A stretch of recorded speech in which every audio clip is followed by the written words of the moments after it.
Como pudimos observar, las relaciones de poder naturalizadas implica que también que se van institucionalizando las respuestas de las instituciones para atender este tipo de violencias como tal.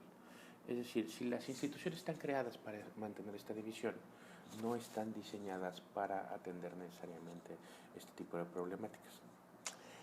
Ustedes me pueden decir, no, no es cierto, este asunto de la violencia, pues no sé, la posición de las mujeres está muy bien defendida. Por ejemplo, mi pareja se llevó a mi hijo porque las mujeres son las que siempre tienen la patria potestad, o yo me separé y ahora resulta que tengo que darle un porcentaje de mi trabajo a alguien que ya no quiero, y eso que no tuve hijos.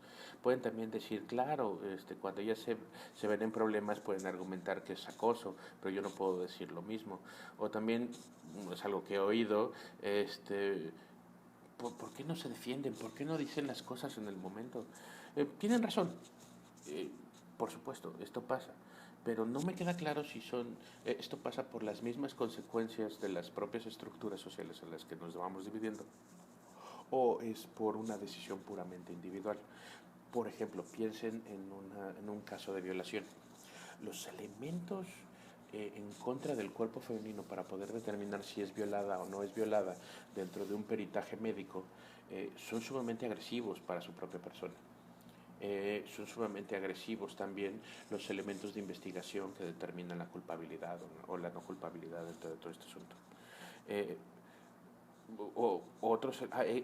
eso quiere decir que existen un montón de matices de lo que nosotros vamos hablando de violencia, e incluso violencia que puede entenderse a partir de elementos muy claros donde hay una agresión física clara, pero también hay una serie de violencias que se establecen dentro de relaciones a partir de elementos psicológicos, o violencias que se establecen a partir de la costumbre de una serie de actividades que se van entendiendo como normales. Por ejemplo, el que te hagan un test de embarazo cuando pides un trabajo es algo que está atentando contra tu propio cuerpo, porque tienes que demostrar si, si físicamente no les vas a quitar tiempo productivo y laboral, y eso puede determinar si te contratan o no. Si bien está penado, todos sabemos que en realidad esto pasa. Eh, Otros elementos de violencia cotidianos es el condicionamiento laboral. Tú lo que pasa es que tienes que presta para la orquesta, porque si tú no me mandas la foto o no te dejas consentir o no te dejas coquetear, entonces pues te puedo yo bloquear tu desarrollo laboral. El no darle una plaza a una mujer a pesar de que pueda tener mejores condiciones meritorias que a un hombre, porque el hombre ya tiene familia. Y como ya tiene familia, es necesario que él trabaje. Y tú que estás soltera, no. Este tipo de violencias que suenan como muy del día a día, los chiflidos,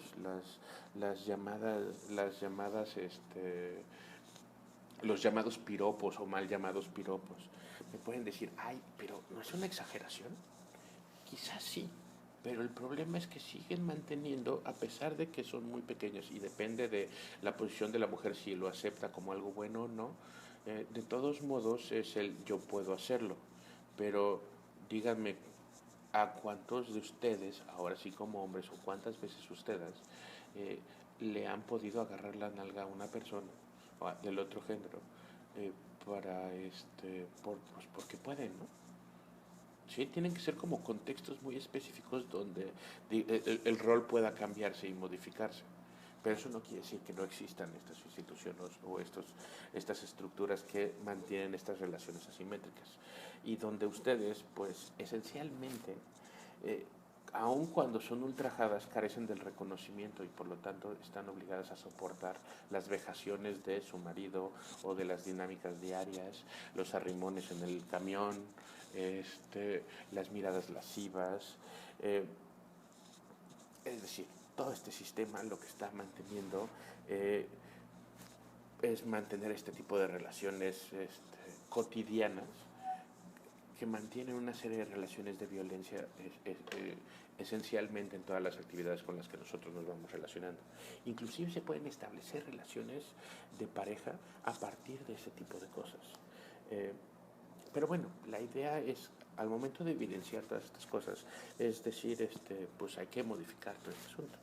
En estos días, chiflar en la calle, voltearlas a ver, no necesariamente son fenómenos aislados, pero sí se empiezan a hacer cambios para poder llamar la atención de este tipo de problemas.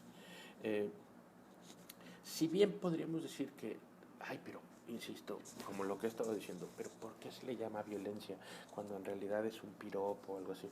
Eh, la diferencia es que si bien la acción depende de si la persona lo toma mal o no, también mantienen esta misma noción de que las estructuras sociales mantienen esta posibilidad donde los hombres podemos hacerlo o no.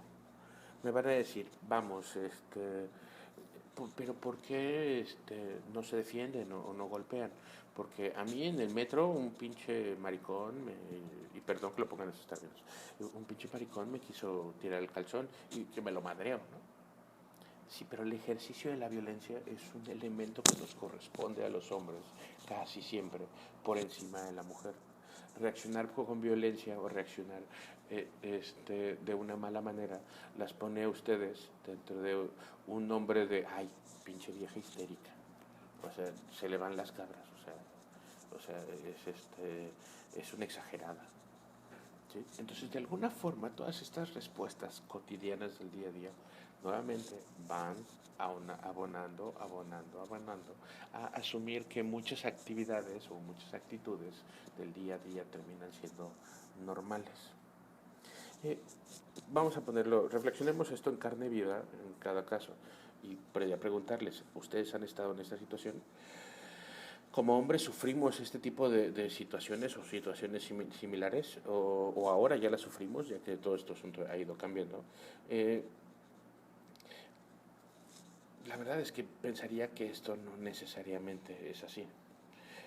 Las mujeres de todas las edades eh, van heredando este asunto de violencia y nosotros podríamos pensar que esta violencia podría ser como casos aislados, pero la cosa es que no lo vemos dentro de contextos completamente grandes.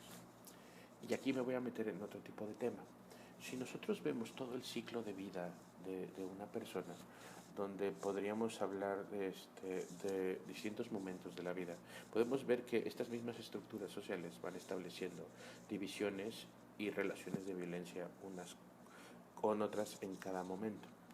Eh, Esto no necesariamente refleja una guerra de sexos, sino más bien una serie de relaciones sociales establecidas con esas reglas. Este, por lo tanto, lo que podríamos estar viendo es que dentro del ciclo de vida, como mencionaba, en el momento en que nace un niño o una niña, automáticamente ya lo vestimos con determinados colores que van yendo definiendo su género o su sexo como tal.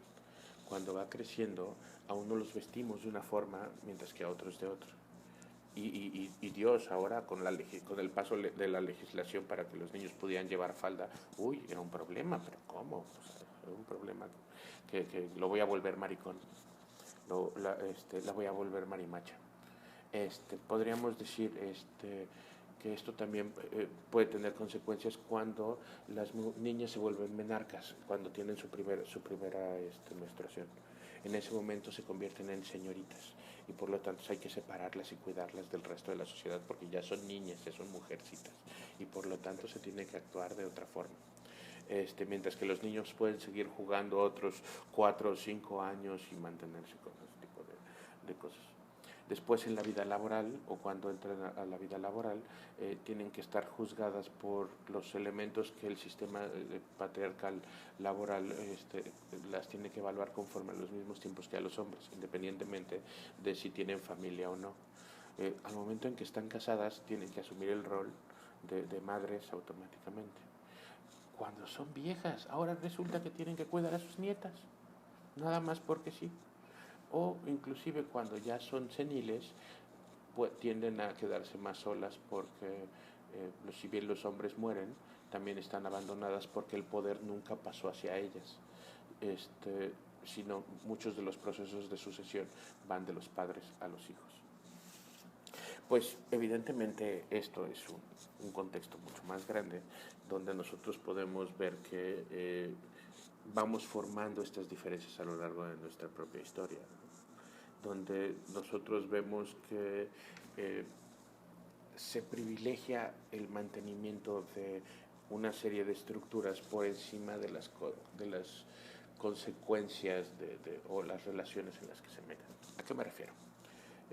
Y con esto voy a traer un poco de mi vida personal o de gente cercana de mi vida personal para poder platicar acerca de cómo la propia estructura social va determinando que las mujeres tengan que sufrir en silencio las consecuencias de una serie de malas relaciones, por ejemplo.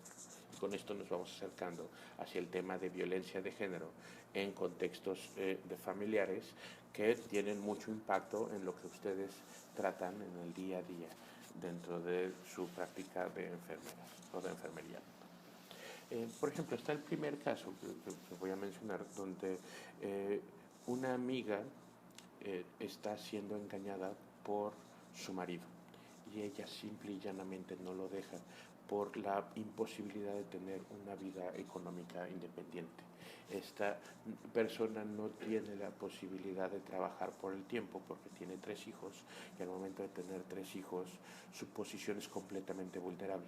Entonces es deseable para ella que se mantenga que mantenga o que acepte que el marido tenga una relación por fuera, a pesar de que está atentando contra su propia felicidad como tal, en el afán de que sus hijos sigan manteniendo un cierto estatus como tal.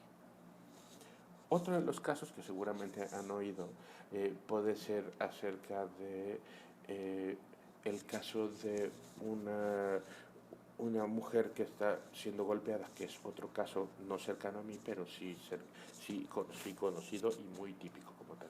Una mujer que dentro de su desarrollo laboral ha sido muy bueno y en cualquier momento podría decir, a este güey yo lo puedo dejar. ¿Por qué? Porque no tiene ese problema de independencia laboral. Y sin embargo, mantiene una relación tóxica donde le están pegando y tiene violencia doméstica. Ustedes me pueden decir, bueno, pero ¿por qué no lo va a dejar? Pues resulta que su posición laboral también depende de su estabilidad, de su estabilidad como matrimonio, porque no se le ve igual a alguien que laboralmente es exitoso, pero no tiene pero mantiene una mala familia, porque se le juzga a la mujer como que ella tiene que mantener una buena familia, mientras que a los hombres divorciarse o no, tener parejas o no, puede valerles queso, pero sin embargo a ella se le juzga por eso. Por lo tanto, mantiene una relación tóxica de violencia doméstica porque no quiere dejar ese espacio laboral donde ha tenido tanto éxito como tal. Esto lo podríamos ver también en un caso, bueno, una serie de casos relativamente famosos, donde varios padres, sobre todo de la clase alta en México, han cambiado activamente el sexo de sus hijas para que se conviertan en hombres o se conviertan o aparezcan como hombres frente al resto de la población, porque la sucesión de las propias empresas va hacia los hombres y no hacia las mujeres. Y cuando yo tuve una hija, no puedo tener una hija, o sea, se tiene que ser hombre. Y por lo tanto se les da toda la educación masculina y ellas se comportan como con las posibles consecuencias de los problemas identitarios para poder llegar a eso. Eso quiere decir que no solo podríamos hablar de una especie de lesbianismo o de homosexualidad heredada, sino obligada por el contexto social específico donde se están moviendo. Evidentemente eso es tanta violencia como la violencia física que podemos encontrarnos o no.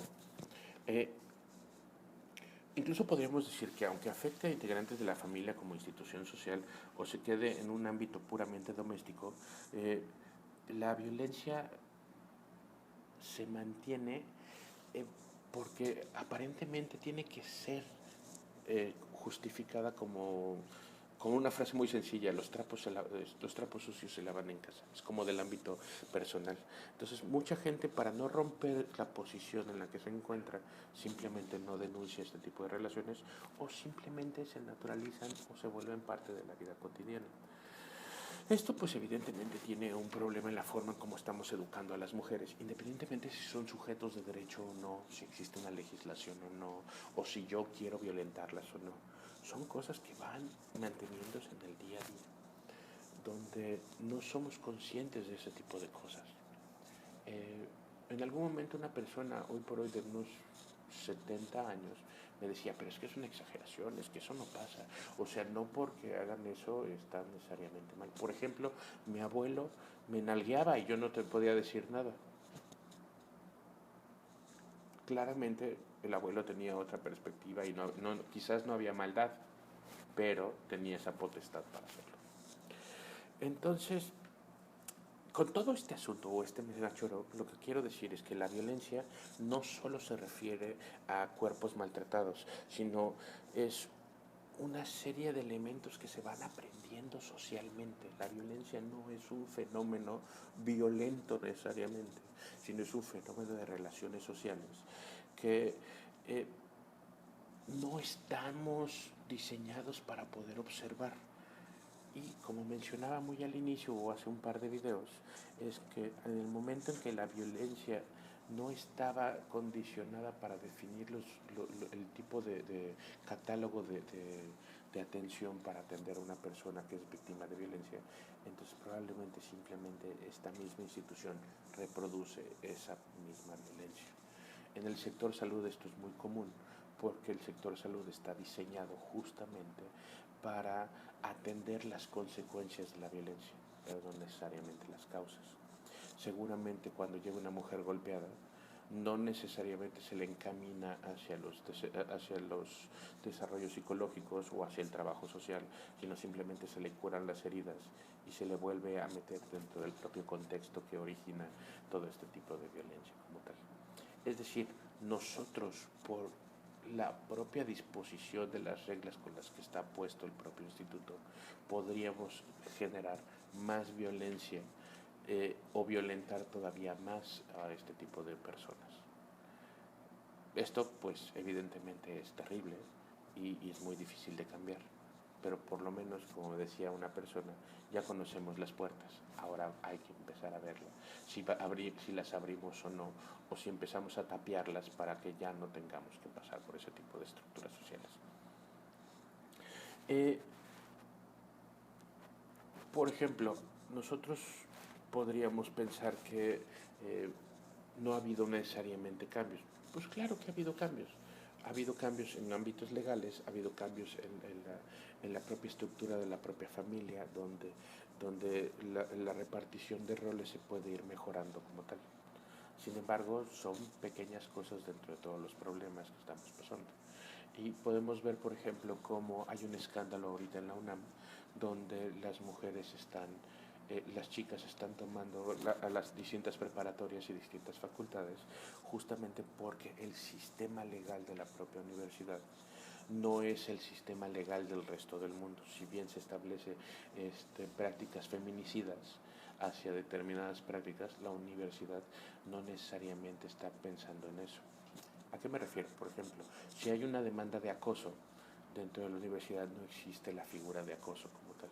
Y yo no puedo, y si se determina que esa persona acosó, se le tiene que castigar, pero no se le puede correr, porque si se le corre, él podría contrademandar y decir, ¿saben qué?